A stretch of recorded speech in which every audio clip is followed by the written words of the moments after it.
We'll bring you on things you might not know. We'll take you places you may never go. Put it all together on one show. Yeah, yeah, yeah. Culture Vultures!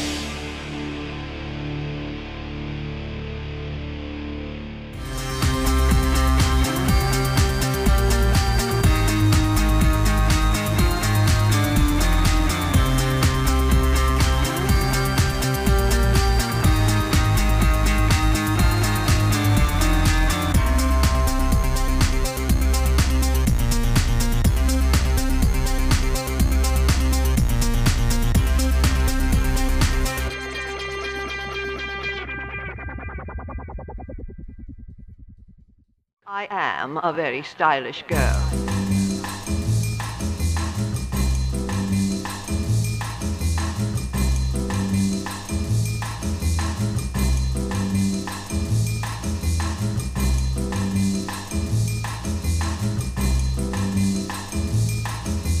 How do I look?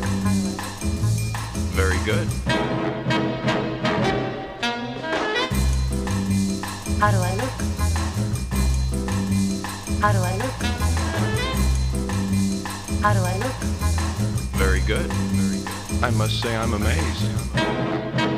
I am a very stylish girl. A very stylish girl. A very stylish girl. A very stylish girl. How do I look?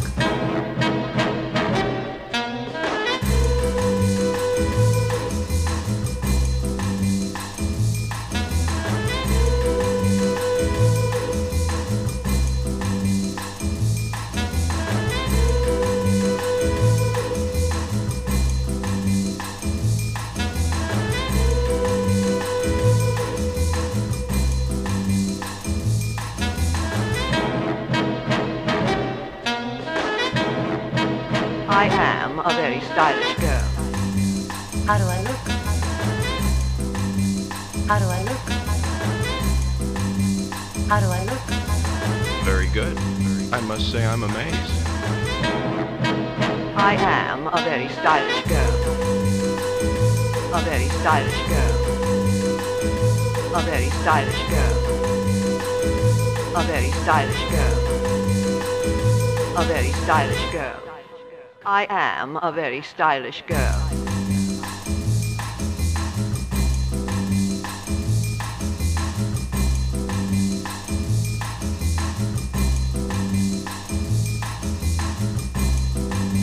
How do I look?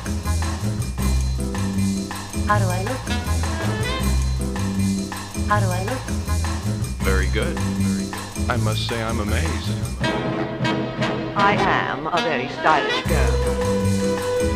A very stylish girl. A very stylish girl. A very stylish girl. A very stylish girl. A very stylish girl.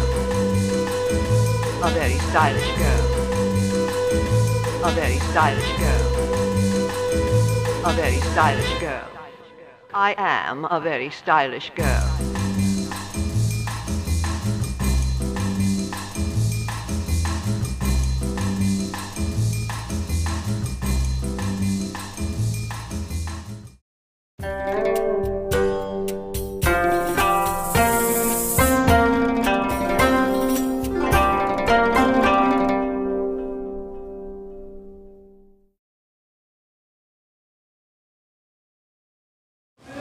Hey, Chim Chim here from Culture Vultures. We have the honor of being at Ensemble at Water Street Studios, and tonight they had a great event that showcased fashion from mixed media from all over the world. 5 countries were represented, and we are just so very pleased to be with Sharon Sitka. So I appreciate you being here and having the time to speak with us. Yeah. I would like to start with a question. Why Tokyo? Well, Tokyo, there's a lot of reasons why Tokyo. One, my kids are fascinated with Tokyo. We did all kinds. I know a lot about the Japanese culture. My sister's into it. It's just something I follow, and I find it very intriguing. And some of the real heavy stuff that's been on my mind is the whole Fukushima thing. And one of the things that really is heavy on my mind is I'm watching because they just closed down 54 reactors, and all these people are fighting in this, old, rich, culturally rich society to not turn them back on. That's amazing, though, that your inspiration is from something that is so cultural and so significant now. Was that your intention, or? Yes, everything I do is extremely deep. It has a lot of meaning down to every material I put into my piece. And the thing that was really hit me was this hopeful feeling, because if they're shutting down 54 reactors and they might come up with an alternate source, this would be a major thing for the rest of the world. So I'm watching it with great hope, and it was something that really captivated me, so I really want to get into that. Yeah, is that something that comes out in your work normally? Because I know that this is not the usual medium for most of the artists this evening. And I think that was one of the things that was so fascinating about tonight. Yeah, it was a great challenge. Yeah, absolutely. No, all my work, whether it's clothing, which is new to me, or sculpture, I'm a mixed media sculptor. Fantastic. Thank you. And everything has a really deep-seated, well-thought-out meaning, and like I said, even down to the paper, to the wire, what type of papers I use, what wires, what metals I use, and how I treat them. That was interesting. One of the pieces that I think that was one of my favorites, and I can't say that it's completely my favorite because there are many other artists that I need to interview. However, that piece that you did with the rice paper and the wire, it was a walking Japanese lantern, and I just thought you really captured the beauty and the culture and the history and everything with that one piece. So it was, I think, and I could tell, I was watching the crowd, and I think that people took a pause. That was really intense for me. Doing research and stuff and watching the different colors of kimonos, what they wear, how they wear them. It just fascinates me following other cultures. And I like to follow things like that and just see how they see things, and then maybe it'll make me see things differently. And it was really important to me to make this transparent kimono, because it wasn't the kimono that we were seeing, we were actually seeing the individual. So the kimono wasn't representing in that point, it was seeing through it, where you can see the actual individual. Right. And that was really important to me. And then I used the rice paper as accents, and the rice paper is unforgiving strength. And you make marks on it and stuff, and you have to be very deliberate, and that was really, I needed that strength to shine through. Yeah. And then the Japanese lace paper is one of the strongest papers out there, but it's so delicate. And that's how I see that culture. Yeah. So it was really quite impressive. And then the wire, I love wire because I can shape wire into any shape I want. Yeah. Any. Yeah. And working around my daughter for months at a time, making this piece was really exciting. And I actually drew this piece, and it actually became the piece that I drew. That is so great, because a lot of times I understand that it changes. Okay, here's my first draft, but then once you get started, so it feels like you're very focused on your vision, and your vision actually did. Oh yeah, I was so excited. I made this full piece, and then I had to cut it in half. Yeah.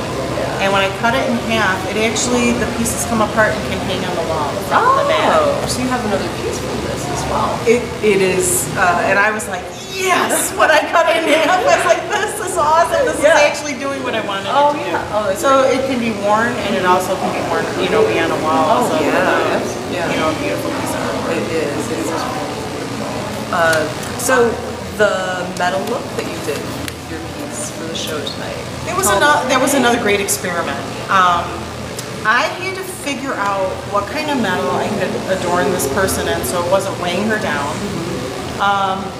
I couldn't use aluminum, which was lighter because it didn't distress. Yeah. So I actually went, I look in all these unusual places. So I peruse craft stores, hardware stores, trying all these things, bringing them home, testing them. And I found these 18-inch sheets, 18 by, I don't know, 12-inch sheets of tin that people make tin. Flashing. And Well, stuff, no. right? Or no. It's at the craft store. They make these little tin nail pictures. Yes. Okay. And I was like, well, whatever. So I got home and I got these special tools and everything. I was going to cut it. And then I realized I bought a cheap pair of scissors at the dollar store and I cut my patterns with scissors. Yeah. And then I started testing out waters, misters. Oh yeah. And it was rusting, but I needed a little bit of a black background, so I used this chemical called Black Max. I don't even know. And it blackens the metal. And then I was playing with acrylic, and the more water you put in the acrylic, it would rust and get the color. So you have the patina. Yeah, so it was a lot of fun to watch, and I did sections at different points of time so that there would be different levels of rust and discoloration. Yeah. I really wanted to portray that yellow rain, that acid rain that everyone's questioning, because this is all about questioning nuclear power. And whether yellow rain is true or not, it still has to. I wanted to pose that question. I wanted to make people uneasy about it. I really wanted people to think about it. Right.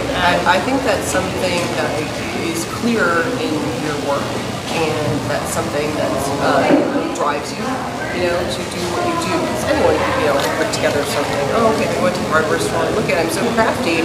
But you actually have a social message, which I think is really great. But you're not in people's face about it. It's just, hey, let's put this thought out there. I work a lot of my problems out in my art, my questions, my life experiences. It's just, and I think that gives my art great integrity. It gets to, what I'm thinking. Yeah, no, I do believe that it came out in the show tonight. So I did. Very excited. It was very successful. So thank you. I am going to sign off. Chim Chim here from Culture Vultures, and I am here to show sick. Thank you. Very much. Thank you. I appreciate the time tonight. Yeah, it was great. Thank you. Thank you.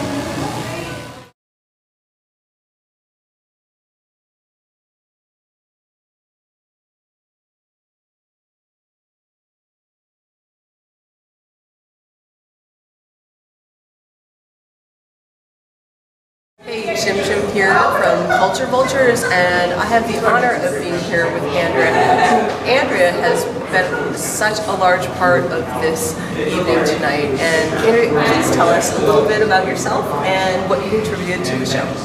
Thank you. I'm from Chicago originally, and I just recently retired from a long career teaching fashion at the Art Institute in Chicago. Fantastic. And so now I'm on my own and I'm reinventing myself, getting back into fashion. That's And I'm having a great time. Oh, wonderful. And you know what? It shows, and there's so much joy in the evening tonight. There was. So the show had so much joy in it, and it seemed like there was a lot of thought put into it in terms of where you're going to go with it, all the different things. How did you come up with it, and what was your involvement? Because I know you're a huge. Well, my involvement was really working on the fashion show. And I think when Frida and Catherine had pulled the show together and decided that they wanted to have a fashion show component, through Michelle, she pulled me in because of my experience in magic and asked me if I would be interested. Of course, if you mention fashion show, I love the idea. Of course, yes, me too. And so I came to have, we had an initial meeting with coffee and sweets, and of course that always is wonderful. And it didn't take much convincing. I mean, I love Water Street Studios. I love what they do here. All the people are fabulous. And it gave me an opportunity to become a real part of it, even though I'm not an artist who has a studio. That's okay, because it seems like, to me anyway, you were kind of the overarching theme of the show, which brought in more credibility to the show in some, a town like Batavia. And this is the first time that we've ever done this, which is really exciting. And I got so many comments, just, overhearing and directly as well, that people felt like they were in Chicago or New York, and that they were so pleased that it was just Batavia. So, that's what I think that's what you brought to the table here, and I know that it's sincerely appreciated. It's a joy to do that. I think with anything and what anybody does that's natural to them, if you enjoy doing it, it comes off easy. For me, it was wonderful to meet more talented clothing artists too, from this area, because the majority of them were from around here. And I talked about reservations thinking, well, what are we going to get? Because I wasn't sure what they were.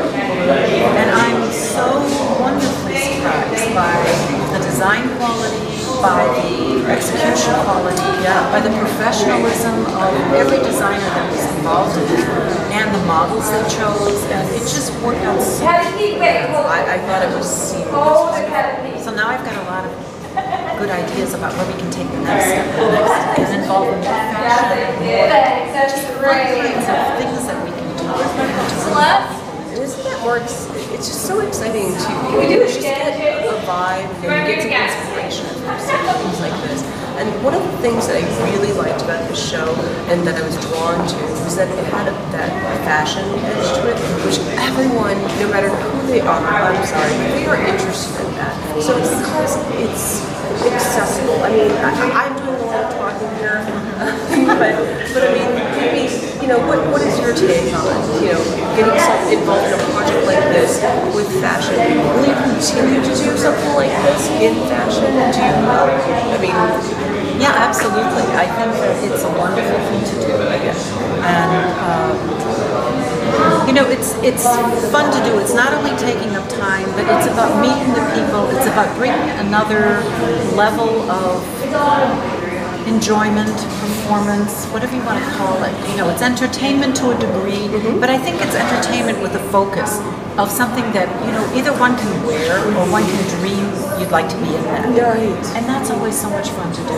It's like when you get a fashion magazine and you start looking through it, we always make that association with, I want to look like her, or I need to have that dress, or those shoes are fat. Right. And to have it right in front of you, and what I liked about the runway, that we designed that here, was that it was so intimate. Everybody had a front row seat. Yes. And the girls and guys went right down the center. You could see the quality of the stuff. You could almost touch the fabric. It was great. Yeah. And it wasn't just like this faraway, distant thing. No, it felt very visceral. That was one of the things that I just caught on right away. And I really, working with Nate with the music, we had talked about the different pieces that each city would have its own section. And within that city section, there were different designers. And some designers decided that they would have the same music, and some decided to break it up according to what they were doing. And it worked out very well, and I think that it also gave the designers an opportunity to be expressive again on one more level in sound. And it just worked very well. I also felt that I wanted to bring a real element of sophisticated fashion here. In other words, I didn't want a voiceover saying, and here comes the pretty green dress, right, right. That's so old to me. And having all the models also rehearsing with them so that they had a pace. The pace remained the same. I didn't want them to really make it feel like a bar show. Right. So they needed to be focused. They needed to really think about what they were doing and count their time and listen to the music. And I think that adds another level too. So people might have felt that they had a brief moment in New York Fashion Week right now, or wherever it's going on, because it is going on right now. I know. That's what's so fantastic about the timing about this, is because it is going on, and I have been just a crazy person ever since I did my first piece on a sewing machine when I was 4 years old. So I've always followed it and I love it. But one of the things that I really appreciated with this show is the fact that not only was it visual, but it also was audio and then there's almost a touching kind of quality to it too. Tactile. Yeah, tactile, exactly. Thank you.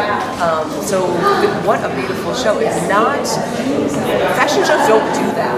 And it's very dry, and it's very this and this and this. I really liked the way that this was done. In fact, I do think, and I'm talking too much because this is an interview about you, I'm going to cut this out stuff because this is an interview with you. But the fact that, I don't know, this could be a new genre for fashion shows. You know? I think the whole world of fashion right now, I mean, it's very high level, that is very expensive, and also takes a lot of money to operate the video. And then you've got, I would say, almost like a new birth of independent designers, younger designers. They don't even have to be young, but they're energized to enter the fashion world at their own pace, doing it their own way, and more intimate fashion shows are happening this way. They might be salons, they might be in someone's home, they might be in the garden, and we don't necessarily need to have large expensive runways, or that you need a lot of set design or whatever. It's more about the garments, it's about the mood you put the people into, with the music, with the lighting, and it's that memory, that powerful memory that takes place and really captures the heart of what everybody in the room is excited about. And that's wonderful.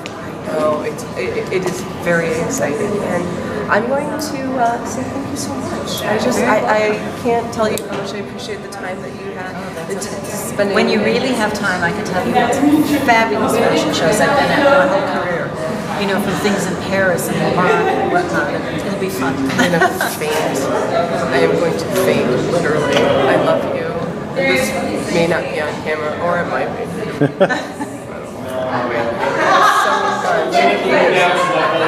So, thank you. This is Chim Chim from Culture Vultures. Thank you so much for your time. We really appreciate it. And the show was fantastic. It exceeded expectations.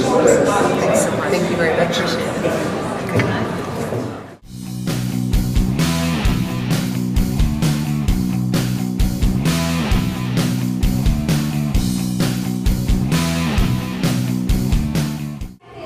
Hey, Chim Chim here from Culture Vultures, and I have the pleasure of being with the winning team of tonight's event, Ensemble. So I am going to let people introduce themselves as we go along here. Madeline Jenkins designed this outfit. Patricia DeVoe and Christopher Sparks. I'm Jared Kratz. I model for Patricia. Fantastic. So I would like to ask you guys, you are the main designers of the show, so I'd like to ask you a little bit about your inspiration. So can I start with you?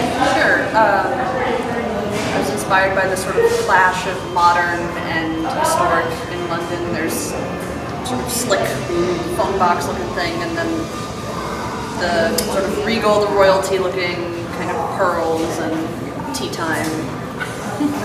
I love it. And you know what's so great about it is there are some subtleties here, but they shine. And another thing that I really appreciated about tonight, and I hope you guys did as well, is that there was such an intimacy with the show, and you don't get that a lot.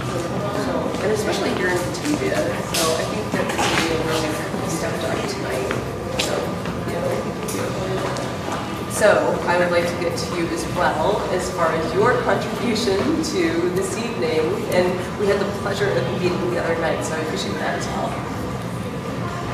You want my take on the show? I would love it. I designed the weather aspect of London, and so my model chair pulled it off brilliantly. Really incorporated the whole concept of weather as being a very wet, weatherly atmosphere of the city. I didn't want to just focus on the rain, the fog, so much as how the architecture moves out of that. So we had some architectural elements in his outfit as well. It seems like you just get a feel for it. The weather may be like a stage, but it just really brings everything else out, and I felt that with the designs. we tied it in. We each designed our pieces separately, but then we sat down as a tighter and pulled them together because she had this idea already of this red slicky leather, and I was like, oh, that's awesome because we're both dealing with these sort of rain materials. That's great. Thank you. Would you like to expound a little bit about your contribution as well? Yeah, what I did was this arch, which is kind of a pseudo-Gothic arch made of industrial materials. They're by, kind of a nod to the Industrial Revolution. London being the epicenter of that. Yes. And interestingly, the whole textile industry kicking off the Industrial Revolution, so I thought it was perfect for this night of fashion, where we went from, in the Industrial Revolution, bringing us from handmade fabrics into kind of the worst of what could come of it, which is this plastic sheeting with printed lace on it. And so I really love the combination of fashion being something temporary and always changing, in contrast to architectural elements. So, the figures, kind of contemporary figures in the drawings in architectural elements, not Gothic arches. Same here, we had our models posing in this arch, and the drawings over there kind of have the same theme. So, it all tied together. Fantastic. And all our ideas of seeing the grittiness of London and the combination of contemporary culture and its history really came together. Yeah, it was really interesting because we didn't plan. Yes, there was no it just meshed when we got together. Yeah. And we'd already created our designs and we sat down together and went, oh my goodness, we all have the same idea of London, this gritty culture, this subculture even, because England is well known for its punks. Which shows. And even with the music. And you don't even have to call that fun, though. I really like that you brought in all those aspects that people don't necessarily think about when they think about London. Such as your choice with fabric, industrial. And I love the fact that, and please tell me if I'm wrong, and I'll edit this out because I'm going to this silly head. But I like how the arch is reminiscent of, the guard stand of the fact that the castle, and yet it's industrial and it's gritty, so you bring that grit, to the show. So it's just a really fantastic take on it. And who we don't have here now is the jewelry designer, Kathleen Shannon, whose pieces were based on Dickens and upcycling old found objects. So it also had that gritty nature to it, which they're beautiful. And we were all glad that nobody had focused on the Olympics. Let's just not. I think this crowd is better than that. Oh, can I say that on TV? It's okay, because guess what? I'm saying it anyway. They are better than that. Our crowd is better than that. Jared, please tell us a little bit about your contribution for this evening as well. I've known Patty and Matt for years. I've been best friends with Patty's oldest daughter for the past 10 or 12 years, so we're really close, and she asked me would I like to model for this, and I thought I've never modeled before, sure, and I knew whatever she created I would be happy to wear. But yeah, I had a lot of fun, and it was a little bit nerve-wracking at first just because I haven't done it before, but I treated it like a walking meditation. I just went and did it, and it was excellent, and I was very happy to be part of the team, help out anyway that I could. Well, I have to comment on your walk and your presence, and especially at the end, you had some attitude. However, it wasn't overt, it was quiet, and yet you need to look at me now. So you did a great job, and I really, really loved the outfit as well. You really pulled it off. And thank you. Again, this show is called On-som-bel, which is a collaboration of many artists and doing something incredible, which we got to witness tonight. And I feel very grateful to be here tonight, as well as to be here with all of you as the winning team. That's still sinking in. Well, I'm sure it will take some time, but I appreciate the time that you spent with us tonight. Thank you so much. Thank you so much. Thank you. Chim Chim here, signing off from Culture Vultures at a fantastic event. Thank you.